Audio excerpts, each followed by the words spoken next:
অসমত আমি বহুত ডিফিকাল্ট সিচুৱেশ্যনত আছোঁ।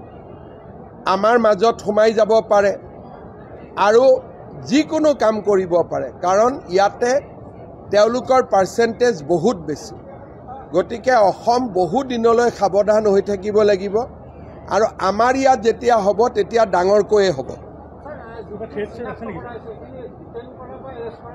এৰেষ্ট কৰিবৰ কাৰণে মই ইনষ্ট্ৰাকশ্যন দিছোঁ যে যাক যাক এনেকুৱা ধৰণে সন্ত্ৰাসবাদীক সমৰ্থন কৰিছে তেওঁলোকক মই গ্ৰেপ্তাৰ কৰিবৰ কাৰণে নিৰ্দেশ দিছোঁ। তাৰ মাজত যদি কোনোবা নাবালক আছে বা কোনোবাই নাজানি কৰিছিলে তেনেকুৱাও থাকে মানুহ, বা কোনোবাই কাৰোবাৰ মোবাইলটো লৈ বেলেগ এজনে নিজৰ মোবাইলৰ পৰা কৰোৱাই দিয়ে।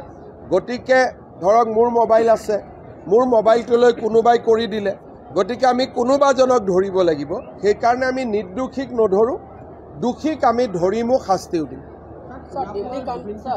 অসমত আমি বহুত ডিফিকাল্ট সিচুৱেশ্যনত আছোঁ।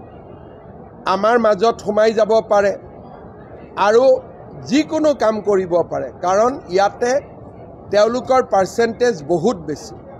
গতিকে অসম বহু দিনলৈ সাৱধান হৈ থাকিব লাগিব আৰু আমাৰ ইয়াত যেতিয়া হ'ব তেতিয়া ডাঙৰকৈয়ে হ'ব।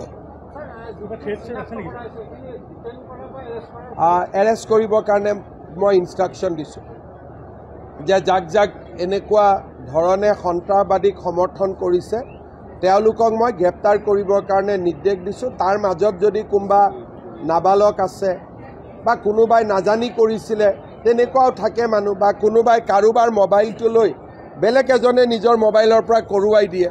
গতিকে ধৰক মোৰ মোবাইল আছে, মোৰ মোবাইলটো লৈ কোনোবাই কৰি দিলে, গতিকে আমি কোনোবাজনক ধৰিব লাগিব। সেইকাৰণে